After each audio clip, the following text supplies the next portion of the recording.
Nuevamente, entonces, damos la bienvenida a todos los jóvenes presentes, a todos los que se sientan jóvenes, y en esta noche en particular estamos hablando del capítulo 12 de Apocalipsis. En teoría estamos llegando a en teoría estamos llegando a la mitad exacta del libro de Apocalipsis. Y a partir de aquí, bueno, se suceden una serie de eventos y de visiones que se van haciendo un poquito más complejas. Y que Dios mediante, entonces vamos a ir desentrañando todo esto y con la guía de Dios, porque evidentemente siempre Apocalipsis es un libro que tiene mucha revelación, pero no siempre es sencillo de entender, sobre todo los símbolos que utiliza.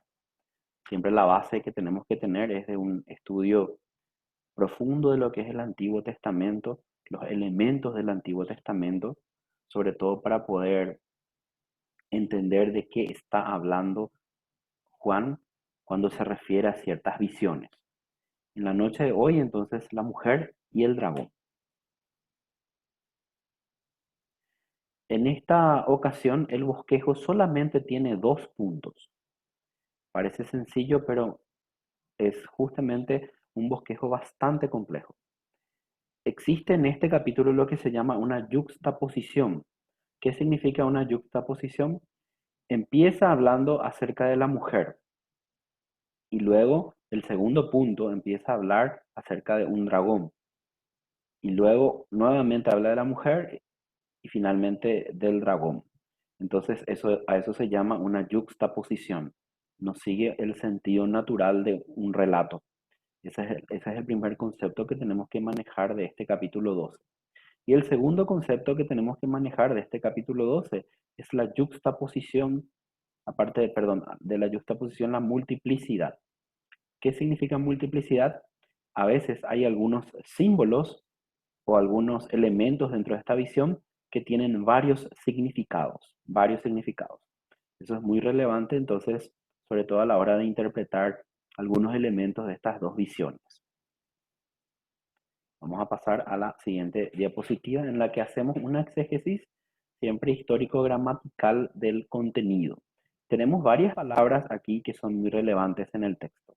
La primera que aparece es la palabra señal. La palabra señal en griego es una palabra semellón que significa una señal o marca, un prodigio, un portento. Algo fuera de lo común, algo único. Y no son muchas las ocasiones en las que en la Biblia se menciona esta palabra. Si ustedes se recordarán, por ejemplo, a Jesús le pidieron que haga una señal. La palabra para señal allí es esa misma, semellón. Y en el libro Apocalipsis aparece más o menos unas 7 veces. Entonces, nuevamente siguiendo el grupo o el conjunto de 7. La otra palabra también que aparece aquí es la palabra sol. En griego es helios. Aparentemente no hay mucho dilema en entender esto, pero en la visión que se refiere a la mujer, hace alusión a la luz del sol o a rayos del sol que rodean a esta mujer. Otra palabra muy relevante en el texto es la palabra dragón, en griego dracon, que significa un dragón, gran serpiente. Otra palabra es escarlata. Se habla y se hace alusión de que el dragón es de color escarlata. En griego es la palabra purros, que significa el color del fuego, lo que denota guerra en el idioma griego. La otra palabra, refiriéndose también al dragón, es la palabra diadema, que en griego es diadémata, que eran las diademas que utilizaban los antiguos reyes persas para denotar su autoridad. Otra palabra también relevante y rescatable es la palabra devorar. En griego es katesio o katesio, que significa consumir por el fuego, destruir, que esa era la intención del dragón con respecto al hijo varón que iba a nacer de esta mujer. La otra palabra es la palabra regir, que a veces en el contexto cuando leemos en Reina Valera pareciera como un gobierno dictatorial, pero en realidad en el idioma griego es poimano, que es guiar y cuidar las ovejas, aquí guiar un redil. Otra palabra es preparado, en griego eitomazo, que significa la costumbre de los reyes orientales de enviar personas para preparar el camino. Cuando habla de la mujer, dice que Dios le tenía preparado un lugar en el desierto. Entonces era Hacía alusión a esa costumbre de los reyes orientales de enviar personas que preparen el camino. Y la última relevante, o sea, hay muchas más, ¿verdad? Pero son las más esenciales. Los 1260 días nuevamente aparecen en este capítulo, lo que equivale en el tiempo profético a 42 meses, 7 años y medio, tiempos y la mitad de un tiempo. Es el mismo periodo de tiempo que los dos testigos del capítulo 11 dan su testimonio. En este caso se habla de 1260 días, que equivale entonces al periodo de la gran tribulación, 7 años y medio. O, como dice el libro de Daniel, tiempos y la mitad de un tiempo. Bien, entonces con esto a la vista voy a leer el texto que en esta noche vamos a hablar. Vamos a prolongar desde el versículo 1 hasta el versículo 6. Y dice así: Apareció en el cielo una gran señal, una mujer vestida del sol con la luna debajo de sus pies y sobre su cabeza una corona de 12 estrellas. Y estando encinta, clamaba con dolores de parto, en la angustia del alumbramiento. También apareció otra señal en el cielo, verso 3. He aquí un gran dragón escarlata, que tenía 7 cabezas y 10 cuernos, y en sus cabezas 7 diademas. Y su cola, verso 4, arrastraba la tercera parte de las estrellas del cielo, y las arrojó sobre la tierra. Y el dragón se paró frente a la mujer que estaba para dar a luz, a fin de devorar a su hijo tan pronto como naciese. Y ella dio a luz un hijo varón, que regirá con vara de hierro a todas las naciones. Y su hijo fue arrebatado para Dios y para su trono. Y la mujer huyó al desierto, donde tiene lugar preparado por Dios, para que allí la sustenten por 1260 días. Hasta allí entonces el relato de esta noche. Ahí tenemos en la imagen, ¿verdad? Una representación gráfica de lo que estábamos leyendo. Una visión que se traslada nuevamente al cielo. Tengan en cuenta de que el capítulo 11 estaba entrelazado con este capítulo 12, en el sentido de que los eventos del capítulo 11 ocurrieron en la ciudad de Jerusalén. Los dos testigos, dos líderes de la iglesia de la gran tribulación, enviados por Dios, según algunos Enoc, Elías, según otros Moisés y Elías, u otros dos líderes que Dios levantará en el final del tiempo para guiar a esta iglesia que va a estar conformada por una multitud de 144,000 del linaje de Israel y una gran multitud de todo pueblo, lengua y nación que van a ser de linaje gentil, que van a creer en Cristo Jesús aún en este tiempo de adversidad, tiempo en que el anticristo o la bestia, como conocemos en el libro de Apocalipsis, va a gobernar en la tierra por ese periodo de 7 años. En ese contexto, el capítulo anterior habla y hace una alusión al versículo 19, si lo volvemos a releer del capítulo 11, el templo de Dios fue abierto en el cielo y el arca de su pacto se veía en el templo, y hubo relámpagos, voces, truenos, un terremoto y grande granizo. Y ahí enlazamos, apareció en el cielo una gran señal. Entonces, básicamente lo que está aludiendo es revelación. El templo de Dios es el templo celestial, es abierto de par en par, sobre todo el lugar santísimo. Tenemos un equivalente que habíamos contemplado en enseñanzas anteriores. Habíamos visto la distribución del lugar santo y el lugar santísimo. La división entre ambos lugares estaba hecha por un velo en el templo y en el tabernáculo también, el tabernáculo del desierto. Sin embargo, no habla nada de esto con respecto al cielo, pero en el cielo sí un templo. Y en este templo se ve el arca del pacto, la original arca del pacto, no la copia que tenía Moisés ni la copia que tenía también el templo de Salomón. Y luego de esto hay relámpagos, voces, truenos, terremotos y un grande granizo. A partir de esto se enlaza con esta visión, una visión que se traslada nuevamente al cielo, porque dice, apareció en el cielo una gran señal. Nuevamente la palabra señal denota un portento único, incomparable, algo que está fuera de lo común que Juan empieza a visualizar. Y lo primero que él visualiza es a una mujer y nos describe algunas de las características de esta mujer. La primera es que está vestida de sol. La otra es que tiene la luna debajo de sus pies y tiene sobre su cabeza una corona de 12 estrellas. Si repasamos el versículo 1, dice, apareció en el cielo una gran señal, una mujer vestida del sol, con la luna debajo de sus pies, y sobre su cabeza una corona de 12 estrellas. Entonces nos encontramos frente a un símbolo que quizás podría ser un poco complicado de entender. ¿Qué representará la mujer? Es la primera pregunta que nosotros nos hacemos. En la interpretación de algunos teólogos católicos, esa es la manera como ellos representan a la Virgen María. Si ustedes vean, por ejemplo, ahora que se acerca diciembre, a la imagen de lo que ellos llaman la Virgen de Guadalupe tiene esta misma estructura. Una mujer que tiene un sol, la luna bajo sus pies y una corona de 2 estrellas. Esa es la interpretación que muchos teólogos católicos le dieron a este texto. Sin embargo, nosotros tenemos que ir realmente a que la Biblia nos diga la interpretación de ella misma. Entonces, si ustedes me están siguiendo, allí en el texto ustedes notarán de que hay una referencia en sus Biblias, que es una letra A, ¿verdad? Para mí, ¿verdad? Que hace alusión a un versículo que es el versículo de Génesis 37. Y yo quisiera dar lectura a este texto para que ustedes puedan entender a qué se refiere entonces la visión de esta mujer. Para contextualizar, este versículo de Génesis 37 está hablando de un sueño que tuvo uno de los patriarcas, en este caso fue José. Él soñó, y dice así el verso 9 del capítulo 37 de Génesis, y soñó aún otro sueño y lo contó a sus hermanos, diciendo, he aquí que he soñado otro sueño, y he aquí que el sol y la luna y 11 estrellas se inclinaban a mí. Aquí encontrábamos estos mismos elementos, el sol, la luna, 11 estrellas en el contexto de Génesis.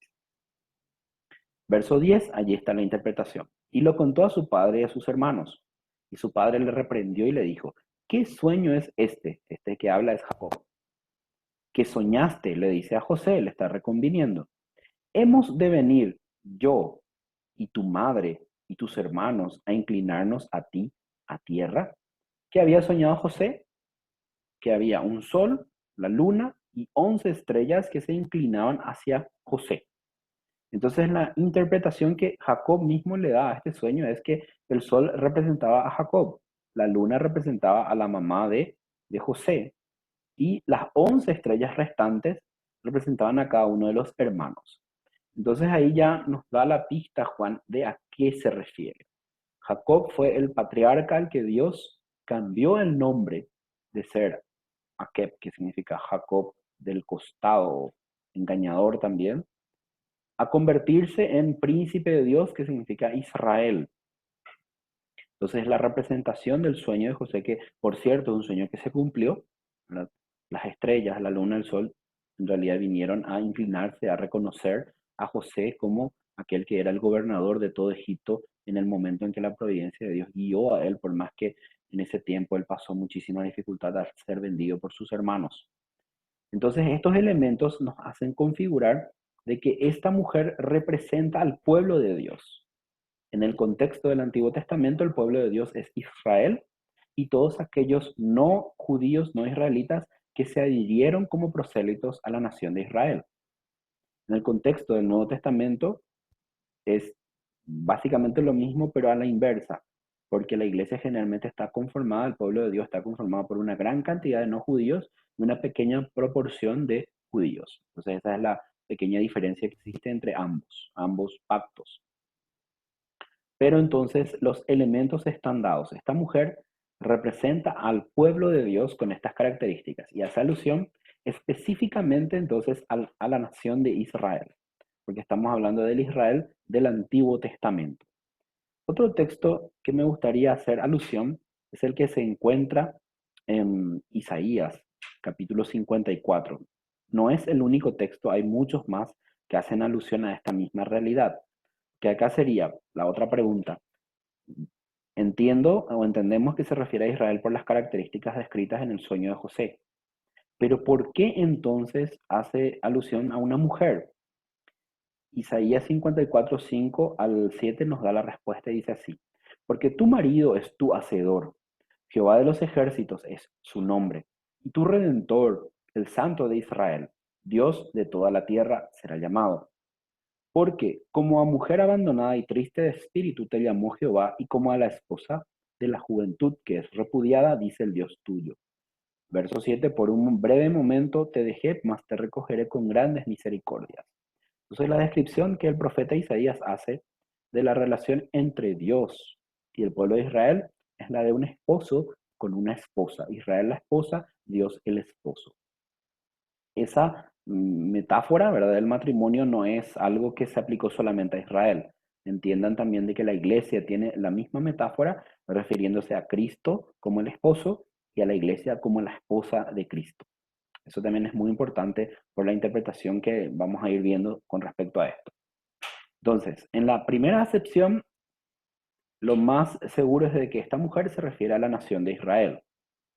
Hay otra acepción que refieren de que esta mujer se referiría a la iglesia, pero esto no encajaría en el contexto de lo que va a suceder a continuación, que es justamente el hijo varón que nace de esta mujer. Seguimos con nuestro estudio. Otra descripción que hacen de esta mujer es su sufrimiento. En el verso 2, si lo volvemos a repasar, dice así: estando encinta, o sea, esta mujer que representa al pueblo de Dios, específicamente el pueblo de Dios del Antiguo Testamento, dice, encinta clamaba con dolores de parto en la angustia del alumbramiento. Entonces, la visión que contempló Juan es de una mujer vestida del sol, con la luna debajo de sus pies, la corona de 2 estrellas, embarazada, pero no solo en un periodo específico del embarazo, sino que al final del mismo estaba clamando con dolores de parto, o sea, que es cuando en el momento en que la mujer va a dar a luz. Ese es el momento en que aquí se describe en la visión. Seguimos entonces con este relato. ¿Qué significarán los dolores de parto? Para responder eso, tenemos que ir nuevamente al Antiguo Testamento. En este caso, vamos a ir al libro del profeta Miqueas, en el capítulo 4, versículo 10, que dice lo siguiente: duélete y gime, hija de Sión, como mujer de parto, porque ahora saldrás de la ciudad y morarás en el campo, y llegarás hasta Babilonia, y allí serás librada. Allí te redimirá Jehová de la mano de tus enemigos. Entonces está hablando, si nosotros vamos al verso anterior, inclusive de Miqueas 4, ahora, ¿por qué gritas tanto? ¿No hay rey en ti? ¿Pereció tu consejero que te ha tomado dolor como mujer de parto? Está aludiendo a la misma visión que estamos entendiendo nosotros en Apocalipsis 12. ¿Pero a quién se refiere? Se refiere a la hija de Sión. Entonces, en algunos contextos, los dolores de parto representan el sufrimiento que el pueblo de Dios atravesó durante el tiempo en que el pueblo de Israel muchas veces fue rebelde a Dios. En este caso, en el contexto de Miqueas, bueno, era una nación que se había alejado de Dios y Dios envió a los profetas para poder corregir, para poder llamar al arrepentimiento. Sin embargo, aparte de esto, la nación de Israel no se volvió, entonces fue disciplinada y castigada en el sentido de ser enviada al destierro, al exilio en Babilonia, donde sufrió, si bien Dios siempre acompañó a su pueblo aún a pesar del exilio. Dios siempre está con su pueblo. De esta manera, entonces, el dolor de parto representa el sufrimiento del pueblo de Dios en el exilio. También dolores de parto representa el sufrimiento de los profetas. Y no solo esto, en el Nuevo Testamento hay un versículo bastante clave también para entender de qué representa este dolor, y está en Mateo 24:8, que ustedes, como saben, se conoce como el pequeño Apocalipsis. Así como estamos estudiando el Apocalipsis, que tiene 22 capítulos, Mateo capítulo 24 es conocido como el pequeño Apocalipsis. Y este es un texto que ya habíamos estudiado, donde habla y Jesús dice: mirad que nadie os engañe, porque vendrán muchos en mi nombre diciendo yo soy el Cristo, y a muchos engañarán. Y oiréis de guerras y rumores de guerras. Mirad que no os turbéis, porque es menester que todo esto acontezca, pero aún no es el fin. Porque se levantará nación contra nación y reino contra reino, y habrá hambres y pestilencias y terremotos en muchos lugares, y todo esto será principio de dolores. Entonces ahí nuevamente está aludiendo al dolor de la mujer encinta que está a punto de parir. ¿Qué representa entonces esto? La nación de Israel que está sufriendo, que está padeciendo opresión y persecución. Si nosotros contextualizamos el capítulo anterior, eran los dos testigos, estaba centrado más en los dos testigos. Ellos padeciendo persecución, pero también el pueblo de Dios padeciendo persecución. Y muchos de ellos matados. En este contexto del capítulo 12 siendo perseguidos y muchos de ellos librados. Entonces son los dos aspectos de la persecución a través de toda la historia y mucho más fuerte al final de los tiempos.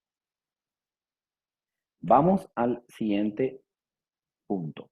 El otro elemento o el otro personaje que se nos menciona es el dragón. El dragón es un ser que muchos refieren ser mitológico, ¿verdad? Pero vamos a ver que no es tanto así, que se remonta a mucha historia y tiene mucha tradición detrás de todo esto. Veamos un poco algunas de las características. Les muestro esto, por ejemplo, esta es una representación de un dragón, ¿verdad? En una cultura, en este caso la cultura de la China, donde hay una veneración bastante grande por este ser, por el dragón. Lo consideran inclusive una divinidad. Acá vemos una imagen también en este caso de la India, donde está Krishna y Radha, ¿verdad? Los personajes que son adorados por los Vaishnavas, que son eh, pertenecientes a este grupo de los hindúes, ¿verdad? Y acá Krishna está sentado, ¿verdad? En un ser que en el idioma sánscrito se le llama Naga, pero que es un ser que tiene multiplicidad de cabezas en forma de serpiente, ¿verdad? Y cuerpo de serpiente.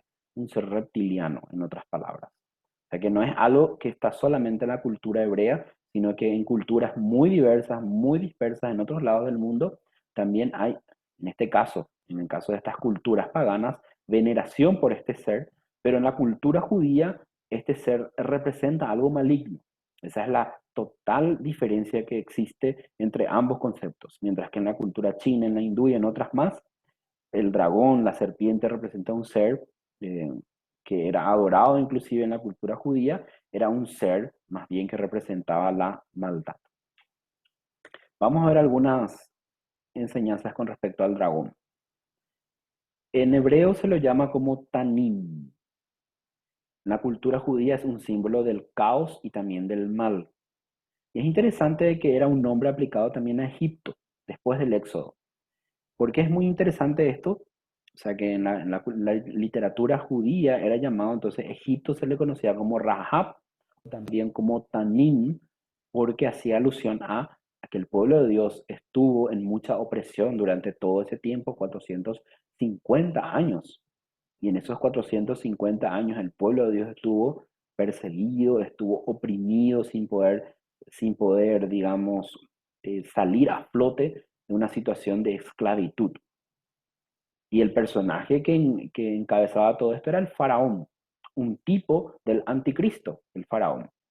Dios levantó a Moisés, un libertador, para conducir al pueblo de Dios al desierto, así como Dios al final de los tiempos iba a levantar nuevamente al Mesías para restablecer el orden. Por eso es interesante que un tema para otro estudio sería la tipología del éxodo aplicado a los eventos de los últimos tiempos. Yo creo que va a ser algo muy interesante, sobre todo para aquellos creyentes o aquellos judíos que vivan en la gran tribulación, porque cuando lean estos textos, especialmente del Éxodo, van a sentirse muy identificados con el periodo de opresión y sobre todo la liberación milagrosa que Dios va a hacer de todo esto. También representa un principado espiritual, o sea, detrás de Faraón, no es Faraón el malo solamente, sino que detrás de Faraón hay una entidad espiritual. Esta entidad espiritual nosotros la identificamos claramente en el Nuevo Testamento y la asociamos a Satanás. Pero si nosotros leemos, por ejemplo, este texto ya desde el profeta, en este caso del profeta Ezequiel, en el capítulo 29, versículo 3, dice así: habla y di, así dice Jehová el Señor. He aquí, yo contra ti, Faraón, rey de Egipto, el gran dragón que yace en medio de sus ríos, el cual dijo, mío es mi río y yo lo hice para mí. Entonces ahí hay justamente esto que estamos hablando acerca del Faraón como tipo del anticristo. Aquí el profeta entonces le es ordenado por Dios. Dios le dice, yo, el Señor, estoy en contra de ti, Faraón. Faraón era un título que representaba al gobernante de esa nación, de Egipto. ¿Y cómo le denomina al rey de Egipto, al faraón? Como el gran dragón que yace en medio de sus ríos. Si nosotros entendemos un poco acerca de lo que era la literatura, digamos, de Egipto, ¿verdad? El Nilo era un símbolo de una divinidad para ellos. Ellos adoraban a Dios en el Nilo. Para ellos el Nilo era una deidad. Por eso es muy importante entender que muchos de los juicios y las plagas de Egipto fueron justamente sobre el río Nilo, para demostrarles que Dios es soberano sobre cualquier demonio o divinidad que sea adorada por los paganos. Pero es interesante, acá dice el gran dragón que yace en medio de sus ríos, está hablando del Nilo y sus afluentes y sus brazos, el cual dijo, ¿quién dijo que es mío el río? Mi río, dice.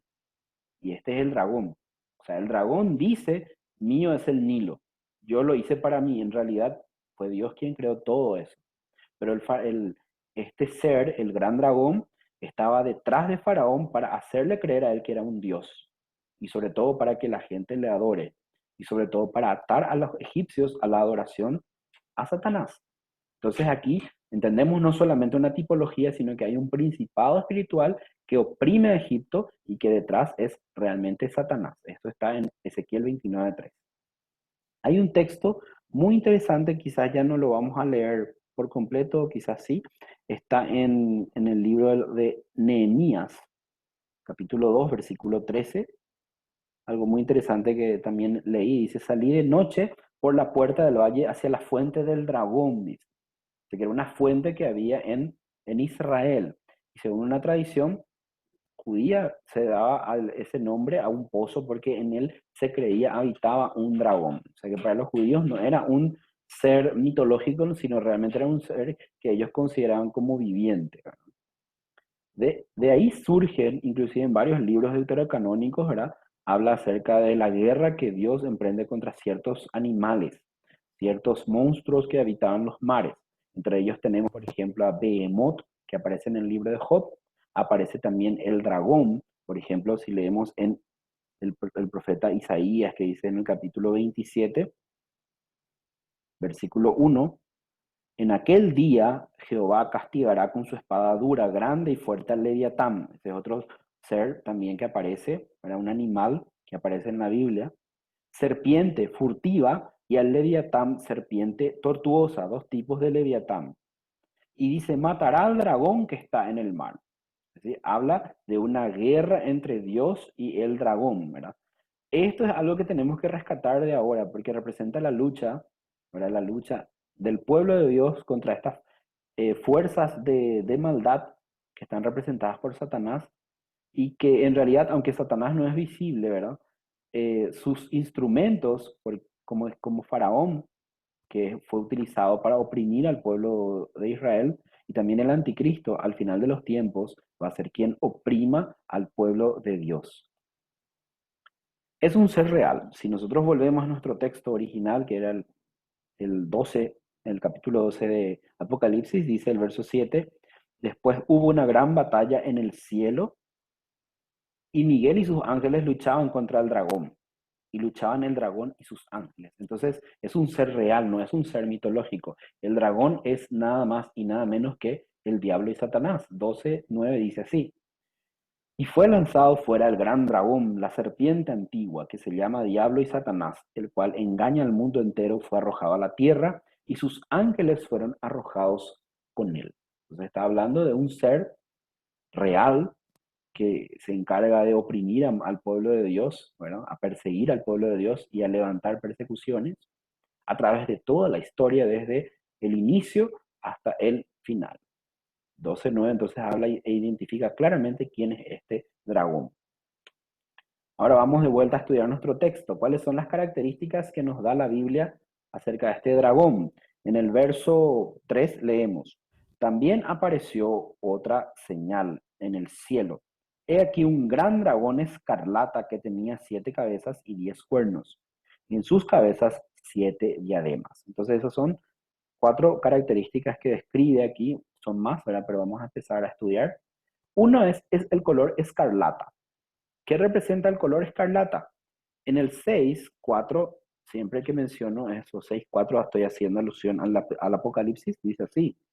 Salió otro caballo bermejo y al que lo montaba le fue dado poder de quitar la tierra la paz y que se matasen unos a otros y se le dio una gran espada. Ahí habla de la guerra y asocia el color bermejo, que es el color escarlata o rojo, a este caballo que salió. Habíamos visto también de los sellos en el capítulo 6. Entonces el color rojo, el color escarlata, el color del fuego también, está asociado a la guerra, porque este dragón hace guerra a los santos y en muchos casos los vence, según vimos en el capítulo 11.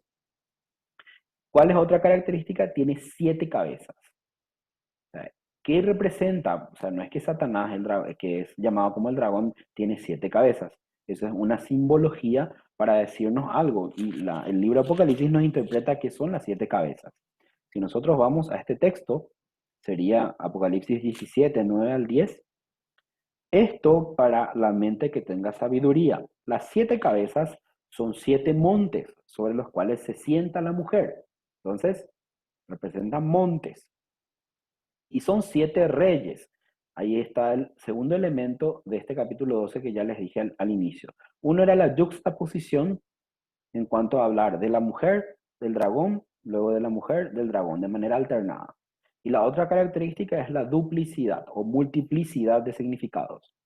7 cabezas pueden representar, entonces en este caso, 7 montes sobre los cuales se sienta la mujer y también representa 7 reyes, dice. 5 de ellos han caído, uno es y el otro aún no ha venido y cuando venga es necesario que dure breve tiempo. Entonces, encontramos un símbolo que puede tener 2 o más significados. 7 montes sobre los cuales se sienta la mujer es una alusión directa a un imperio que en el tiempo de Juan oprimió a la iglesia de Dios. La ciudad de las 7 colinas es la ciudad de Roma. Era la capital del imperio romano. Por ende, las 7 cabezas está haciendo alusión a que si bien Satanás es el enemigo del pueblo de Dios, él está utilizando como instrumento en el tiempo de Juan a el imperio romano y al emperador. Ahí tenemos una gran cantidad de emperadores que fueron enemigos de Cristo porque persiguieron a los cristianos. El tiempo de las grandes persecuciones de la iglesia. Pero también puede representar a 7 gobernantes. En este caso ya la visión se traslada al tiempo del fin, ¿verdad? 7 reyes que gobernarán, ¿verdad? Al final de los tiempos y que representan justamente parte del imperio que luego dará lugar al anticristo, al gobierno del anticristo. Otra característica de este dragón escarlata, o sea, aparte de ser escarlata, llamar a la guerra, 7 cabezas, 7 montes y 7 reyes sobre los cuales se sienta o se asentaba el imperio romano. Los 10 cuernos es otra característica. Tenía 7 cabezas y tenía también 10 cuernos. Y eso es una alusión directa al profeta Daniel. Si nosotros vamos al profeta Daniel, en el capítulo 7, versículo 7, encontramos la clave, dice así: después de esto, habla Daniel, miraba yo en las visiones de la noche, y aquí la cuarta bestia, espantosa y terrible y en gran manera fuerte, la cual tenía unos dientes grandes de hierro, devoraba y desmenuzaba y las sobras hollaba con sus pies, y era muy diferente de todas las bestias que habían sido antes de ella y tenía 10 cuernos. Entonces habla de ciertas bestias. En este caso, la cuarta bestia es el Imperio Romano y se habla de él como teniendo 10 cuernos, así como es descrito también en el libro de Apocalipsis. Vamos a saltar ese texto, vamos al verso 17 que dice así: estas 4 grandes bestias son 4 reyes que se levantarán en la tierra. Entonces, ahí ya da la interpretación el libro de Daniel y dice, cada una de las bestias representa a reyes. Entonces, la cuarta bestia es un cuarto rey también. Verso 17, 18, leemos, dice así: después de ese tiempo tomarán el reino de los santos del Altísimo. O sea, el último imperio que va a perseguir al pueblo de Dios va a ser el imperio, el cuarto reino, la cuarta bestia, que siempre es interpretada en el libro de Daniel como el imperio romano. Por eso, el imperio romano aún no ha muerto, el imperio romano sigue vigente y se está empezando nuevamente a reunificar, es lo que representa a Europa, el imperio romano. Ustedes sabrán de que el imperio romano era uno de los imperios más grandes de toda la tierra. Tenía una extensión inmensurable realmente, muy grande. Se caracterizaban por un sistema de derecho único que es más, aún los abogados de hoy en día siguen estudiando derecho romano, ¿verdad? Parte de nuestras leyes están fundamentadas y cimentadas en el derecho de Roma. La arquitectura de todas las naciones tiene mucho de la arquitectura románica. La lengua que nosotros hablamos, el español, es un derivado de la lengua que hablaban los romanos, que era el latín. O sea, si nosotros vamos a profundizar todo esto, la estructura política, la estructura económica, todo estaba fundamentado en lo que era el Imperio Romano. Y el Imperio Romano nuevamente se está reunificando en el mercado común europeo. Es lo que representa justamente el Imperio Romano que vuelve a renacer de sus cenizas. Siempre fue el sueño de Europa de un imperio único. Eso es lo que los grandes conquistadores siempre ansiaron, reunificar el imperio o el Sacro Imperio Romano Germánico que le decía. Luego, Daniel sigue diciendo, entonces quise saber la verdad acerca de la cuarta bestia, que tan diferente era de todas las otras, espantosa en gran manera, que tenía dientes de hierro y sus uñas de bronce, que devoraba y desmenuzaba y las sobras hollaba con sus pies. Asimismo acerca de los 10 cuernos que tenía en su cabeza y del otro que había subido, de delante del cual habían caído 3. Y este mismo cuerno tenía ojos y boca que hablaba grandezas y parecía más grande que sus compañeros. Y veía yo que este cuerno hacía guerra contra los santos y los vencía, hasta tanto que vino el anciano de días y se dio el juicio a los santos del Altísimo, y vino el tiempo y los santos poseyeron el reino, el último reino a partir después del cual los santos poseen el reino. Y la interpretación dice, dijo así, la cuarta bestia será un cuarto reino en la tierra, el cual será diferente de todos los otros reinos y a toda la tierra devorará, la hollará y la despedazará. Va a ser un reino muy fuerte que va a conquistar todo. Y los 10 cuernos significan que de aquel reino se levantarán 10 reyes. Y tras ellos se levantará otro, el cual será mayor que los primeros, y a 3 reyes subyugará. 10 reyes, un reino, y justamente uno de estos cuernos representa al anticristo. O sea, ¿se dan cuenta? Entonces, lo que esto nos está hablando el libro de Apocalipsis es, nos habla de guerra, nos habla de una ciudad que gobierna, en este caso el Imperio Romano, era el, digamos, el centro de lo que era este gran imperio. Nos habla también de 7 reyes que cimentaron la base del Imperio Romano. Nos habla de 10 cuernos que representan también a 7 reyes y reinos, de los cuales sale el cuerno pequeño, que es el anticristo. Y luego, la última característica del dragón en esta porción de la Biblia es que en su cabeza, estamos nuevamente en el 12 de Apocalipsis, hay 7 diademas que representan la autoridad. Yo dije que las diademas eran un símbolo de la autoridad de los reyes persas. Entonces, es una autoridad. O sea, tienen autoridad. ¿Quién se las da? Es Dios mismo el que da autoridad para que todo esto ocurra, porque Dios sigue siendo soberano. Es el que autoriza, inclusive al anticristo, a poder gobernar para que su plan llegue a una consumación final. Aquí tenemos entonces una representación visual, ¿verdad? De este dragón de 7 cabezas y 10 cuernos. Ya sabemos entonces el significado de cada uno de los elementos. El dragón tiene un propósito. En el verso 4 dice así, su cola arrastraba la tercera parte de las estrellas del cielo y las arrojó sobre la tierra. Y el dragón se paró frente a la mujer que estaba para dar a luz, a fin de devorar a su hijo tan pronto como naciese. Entonces, la cola del dragón arrastró la tercera parte de las estrellas del cielo. ¿Qué representa esto? Las estrellas del cielo, ¿verdad? Esto es una alusión directa a un texto del Antiguo Testamento, ¿verdad? Está haciendo alusión, ¿verdad? A Daniel capítulo 8, versículo 10. Entonces, si nosotros vamos al comentario de Daniel 8:10, Rashi, un comentarista, dice que las estrellas representan al pueblo de Israel.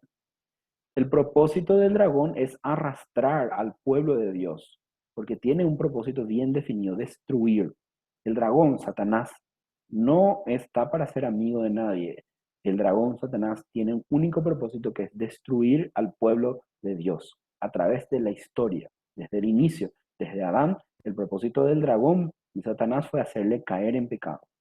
Luego, con la nación de Israel, el propósito siempre fue destruir y oprimir a esta nación.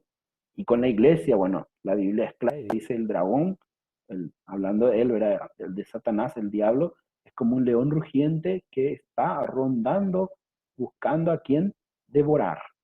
Ese es su propósito. ¿Qué dice más la Biblia en el 12 de Apocalipsis? Que se paró frente a la mujer con un propósito, destruir al hijo de la mujer. Entonces aquí tenemos ya varios elementos. Entendemos que la mujer representa al pueblo de Israel en el Antiguo Testamento. El dragón, no hay mucha duda, es Satanás, lo describe y lo dice claramente Apocalipsis 12. Pero ahora la pregunta que surge es, ¿quién es este hijo de esta mujer? Si entendemos entonces que es el pueblo de Dios, ¿quién es este hijo? Seguimos con nuestra presentación. Vamos a ver entonces cuál es la mujer, cuál es su propósito. Como yo les decía, hablamos de la mujer, del dragón, ahora nuevamente de la mujer, un bosquejo yuxtapuesto. En el versículo 5 se describe el propósito de la mujer. Dice, ella dio a luz un hijo varón, que regirá con vara de hierro a todas las naciones, y su hijo fue arrebatado para Dios y para su trono. Entonces ella dio a luz un hijo varón, ese era su propósito, dar a luz un hijo varón. Entonces, esa es una alusión directa a un texto del Antiguo Testamento, al profeta Isaías. Y Isaías capítulo 66, versículos 7 al 8, que dice así, antes que estuviese de parto, hablando de una mujer que da a luz, dio a luz, antes que le viniesen dolores, dio a luz un hijo. El verso 8 nos da la interpretación. ¿Quién oyó cosa semejante? ¿Quién vio tal cosa? ¿Dará a luz la tierra en un día? ¿Nacerá una nación de una vez? Pues en cuanto Sión estuvo de parto, dio a luz sus hijos. Entonces allí claramente nos dice de que este hijo varón representa a la descendencia de la mujer. Si nosotros entendemos que la mujer es el pueblo de Israel, la descendencia del pueblo de Israel, la continuación del pacto, o por así decirlo, el nuevo pacto, representa a la iglesia. Si nosotros vamos también al versículo 17 de Apocalipsis 12, aclara y dice así, entonces el dragón se llenó de ira contra la mujer y se fue a hacer guerra contra el resto de la descendencia de ella, los que guardan los mandamientos de Dios y tienen el testimonio de Jesucristo. Entonces ahí eso nos aclara el panorama y nos hace ver de que este hijo varón representa a los descendientes de la mujer, que si la mujer entonces es el pueblo de Israel, estos descendientes somos nosotros, somos la iglesia. Y la iglesia justamente nace, el núcleo fundacional de la iglesia era Israel. No todo Israel, evidentemente, sino siempre fue así. La elección de Dios fue siempre un remanente. Lastimosamente, la nación entera tenía que haber recibido a Cristo como el Mesías. Y entonces esto iba a continuar. No iba a haber algo nuevo, algo diferente, iba a continuar. Sin embargo, la nación no recibió, sino que rechazó al Mesías. Por ende, Dios hizo algo nuevo que nunca antes había anunciado. Dios permitió que gente de toda lengua, tribu, nación pueda adherirse a la iglesia a conformar el nuevo pueblo de Dios, que empezó a conformarse por el remanente de judíos que creyeron en Jesús y los gentiles que posteriormente fueron convertidos a través de la predicación del Evangelio. Entonces, estos son los descendientes, la iglesia que nace del núcleo de Israel. Pero, como les decía, hay una multiplicidad de significados. También representa este hijo varón al Mesías, a Cristo. De hecho, Cristo es la cabeza de la iglesia. La iglesia, por ende, es el cuerpo.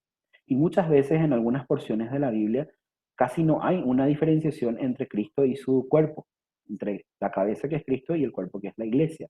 Si ustedes se recuerdan, por ejemplo, Saulo fue convertido, él era un perseguidor de la iglesia, pero Jesús cuando le confrontó en el camino a Damasco le dijo, Saulo, Saulo, ¿por qué me persigues? Perseguir a la iglesia es perseguir a Cristo. Hay una, por así decirlo, a veces inclusive se mezclan estos dos elementos, una multiplicidad de significados. Entonces, por ende, representan los descendientes, la iglesia, el pueblo mesiánico, el pueblo conformado por judíos y gentiles que creen en Cristo Jesús, pero también representa a Cristo mismo, el hijo varón que nace del linaje de Israel. Este hijo varón, dice, regirá con vara de hierro a todas las naciones. Nosotros si vamos al verso que está hablando, dice, el verso 5, ella dio a luz un hijo varón que regirá con vara de hierro a todas las naciones. Esa es una alusión directa al Salmo 2. Y el Salmo 2 en el libro de Hechos es interpretado de manera mesiánica para referirse a Cristo. Cristo es este hijo varón que va a regir con vara de hierro a todas las naciones. Y como ya les dije al inicio, regir con vara de hierro suena como algo autoritario y dictatorial. Realmente no. Guiar, esa es la palabra que tendría que traducirse como regir. Pero también representa al pueblo de Dios. Si nosotros en el libro de Apocalipsis vamos al capítulo 19, verso 15, dice así: de su boca sale una espada aguda para herir con ella a las naciones, y él las regirá con vara de hierro. Él pisa el lagar del vino del furor y de la ira del Todopoderoso. Entonces hay una alusión directa a que Cristo es este hijo varón que va a regir con una vara de hierro a las naciones, va a guiarlas.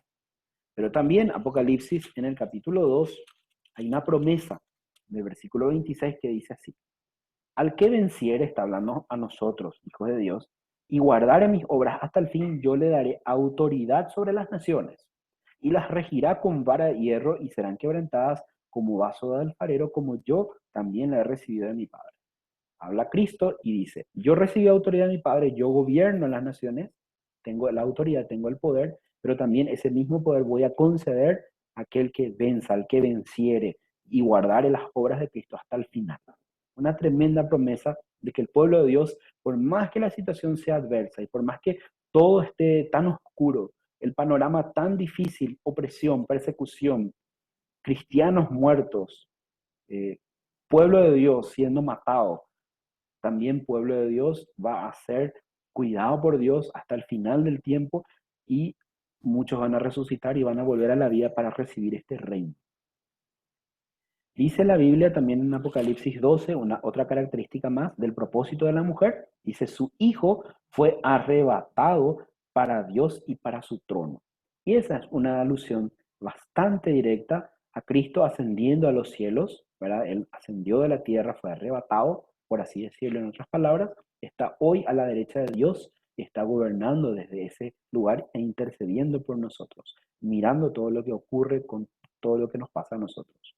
Pero también un día el pueblo de Dios que viva aquí recibió también la promesa que nos da Primera de Tesalonicenses capítulo 4 versículo 17, que dice así: luego nosotros, los que vivimos, los que hayamos quedado juntamente con ellos, seremos arrebatados, la misma palabra aquí en Apocalipsis y en Primera de Tesalonicenses, arpazo, arrebatados en las nubes para recibir al Señor en el aire, y así estaremos para siempre con el Señor. Entonces, una multiplicidad de significados. Cristo, el hijo varón que nace del linaje de Israel, que va a regir todas las naciones con vara de hierro, pero también representa al pueblo de Dios que va a tener autoridad otorgada por Cristo mismo. Y ambos siendo arrebatados, Cristo al cielo para reinar como está haciéndolo ahora, e interceder por su iglesia, y también su iglesia que un día va a ser arrebatada. La mujer, su protección. El verso 6 dice así, que es el último texto que en esta noche vamos a estudiar. Y la mujer huyó al desierto, donde tiene lugar preparado por Dios para que allí la sustenten por 1260 días. Entonces, otra, la protección de Dios. ¿A dónde huyó? A un lugar que se llama el desierto. Que hay en el desierto, hay un lugar que Dios prepara para esta mujer. ¿Qué va a pasar en ese lugar? Va a estar sustentada, cuidada, no le va a faltar nada, por un tiempo de 1260 días. El mismo tiempo entonces del testimonio de los dos testigos, 42 meses, 1260 días, tiempo, es la mitad de un tiempo, y también lo mismo, ¿verdad? Es el periodo entonces que va a estar cuidada por Dios mismo. En el capítulo 11 vimos la iglesia de la tribulación sufriendo, sus líderes siendo muertos. En el capítulo 12 vemos parte de la iglesia de la tribulación también siendo cuidada y siendo guardada por Dios a pesar de la persecución del anticristo. ¿Por qué el desierto? Esa es una pregunta que podemos hacernos también.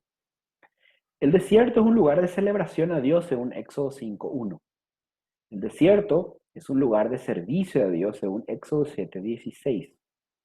El desierto es un lugar de prueba para el pueblo de Dios, según Éxodo 15:22. Esto era el significado. O sea que Juan, cuando estaba mencionando al desierto, de que esta mujer iba a ser sustentada en el desierto, estaba haciendo alusión directa a un elemento que el pueblo de Dios lo conocía. Cuando un judío leía al desierto, esto le recordaba el desierto. También es un lugar de prueba para los líderes, donde muchos de ellos, como Moisés y Aarón, tuvieron que sufrir inclusive la rebelión dentro de la nación de Israel contra ellos. Esto habla Éxodo 16:2. También es el lugar donde se experimenta la gloria de Dios. A pesar de la adversidad, a pesar de la prueba y de la tribulación y del tiempo difícil de atravesar y transitar el desierto, es el lugar donde el pueblo de Dios pudo experimentar la gloria de Dios. También es el lugar donde se escucha la voz de Dios. El desierto fue en el desierto un lugar que Dios eligió para poder revelarse y manifestar su voz en los 10 mandamientos. Números 9:1. El lugar donde se experimenta la compañía de Dios, donde Dios sustenta al pueblo de Israel en el desierto. También fue el lugar del desierto donde inició la predicación del Evangelio. Juan el Bautista inició su predicación en la zona de Petra, que es una zona desértica. El mismo mensaje de Jesús nuevamente recuperó cuando empezó a predicar: arrepiéntanse porque el reino de los cielos se ha acercado. Y es un lugar donde realmente se aprende humildad. Y yo quiero leer una extensa porción de lo que representa este desierto. Para eso voy a Deuteronomio 8:1 al 16. Y es un mensaje para que nosotros lo apliquemos hoy en día. Y es un mensaje para nosotros. Cuidaréis de poner por obra todo mandamiento que yo os ordeno hoy, para que viváis y seáis multiplicados y entréis y poseáis la tierra de la cual juró Jehová a vuestros padres. Y te acordarás de todo el camino por donde te ha traído Jehová tu Dios estos 40 años en el desierto, para afligirte, para probarte, para saber lo que había en tu corazón, si habías de guardar o no sus mandamientos. El desierto es un lugar en el que Dios nos humilla, nos aflige, nos prueba, para saber qué hay en nuestro corazón, si hemos o no de ser fieles a Dios. Te afligió y te hizo tener hambre, te sustentó con maná, comida que no conocías tú ni tus padres la habían conocido, para hacerte saber que no solo de pan vivirá el hombre, sino de toda palabra que sale de la boca de Jehová vivirá el hombre. Por más que Dios le sustentó con maná, con codornices en el desierto, también le hizo pasar hambre al pueblo de Dios para que ellos clamen y Dios les dé el sustento. ¿Para qué? Para que ellos sepan que no solamente de pan vive el hombre, sino que vive también de la palabra que sale de la boca de Jehová.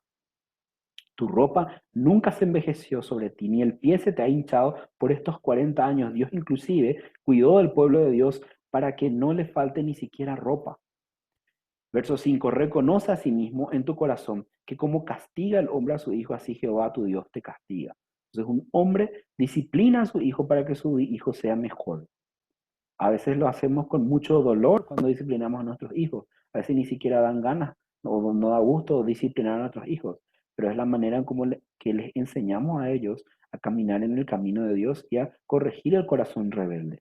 De la misma manera, Dios en el desierto a su hijo, a su pueblo, lo lleva para enderezar su corazón, para que pueda caminar en la senda que Él le traza.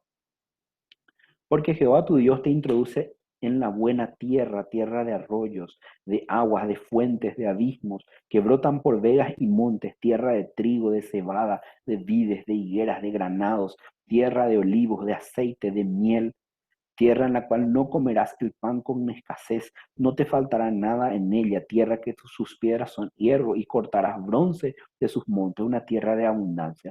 A pesar de que Dios nos prueba, nos humilla, nos aflige en el desierto, Dios luego nos lleva a su sustento, a su provisión, nos acompaña. Comerás, te saciarás y bendecirás a Jehová tu Dios por la buena tierra que te ha dado. Guárdate de que no te olvides de Jehová tu Dios, dejando de observar sus mandamientos y sus derechos y estatutos que yo te ordeno hoy. No sea que comas y te sacies y edifiques buenas casas en que mores, y se multipliquen tus vacas y tus ovejas, y se te multiplique la plata y el oro, y todo lo que tuvieres se te aumente, y se eleve luego tu corazón y te olvides de Jehová tu Dios, que te sacó de la tierra de Egipto, de casa de siervos. Entonces Dios a veces nos lleva por tiempos de dificultades, tiempos de desierto, tiempos de adversidad, para enseñarnos a no ser orgullosos, para estar humildes en su presencia, para que no sea que lo que tengamos nos enorgullezca y digamos: yo fui el que hice todo esto, yo conseguí esto, todo esto lo tengo por mi esfuerzo, es por la bendición, solamente por la bendición de Dios. Verso 15 dice que te hizo caminar por un desierto grande, espantoso, de serpientes ardientes y de escorpiones y de sed, donde no había agua, y Él te sacó agua de la roca del pedernal. Aún cuando no haya agua, Dios promete que va a proveer agua para sus hijos, que te sustentó con maná en el desierto, comida que tus padres no habían conocido, afligiéndote y probándote para a la postre hacerte bien. Es decir, cuando Apocalipsis nos habla de que esta mujer huye al desierto, donde tiene un lugar que Dios le sustenta, nos está hablando de la prueba, nos está hablando de la aflicción, pero nos está hablando también del experimentar su presencia, del experimentar su gloria, del escuchar su voz, del recibir sustento, del recibir cuidado, del ser humillados, para que el orgullo, que es la causa original del pecado, no se apodere de nuestro corazón, sino que podamos atribuir y darle la gloria a Dios, el único que así lo merece. Ese es el desierto de Sinaí, en este caso. Conclusión. La mujer. ¿Qué representa la mujer? Representa al pueblo de Dios, especialmente prefigurado en el remanente de Israel. Representa el sufrimiento que va a pasar el pueblo de Dios a manos de sus enemigos. Muchos van a ser matados, otros van a vivir. Pero Dios promete su protección en medio de las más grandes dificultades a su pueblo. Y al final, el final de la historia es la victoria de Cristo y el reinado de los santos. El dragón es el origen de todas las persecuciones, las opresiones al pueblo de Dios. Detrás de las sombras está Satanás, el poder detrás de las sombras. Representa también los sistemas de gobierno, los gobernantes que con autoridad delegada por Dios oprimen al pueblo de Dios a través de la historia, ya sea a Israel en el Antiguo Testamento, a la iglesia en el Nuevo Testamento e incluso a la iglesia de la gran tribulación a la que específicamente hace alusión este texto que estamos estudiando de Apocalipsis 12. Con esto entonces concluimos esta presentación. De esta manera terminamos el estudio de esta noche. Espero que haya sido de bendición para ustedes. Muy buenas noches.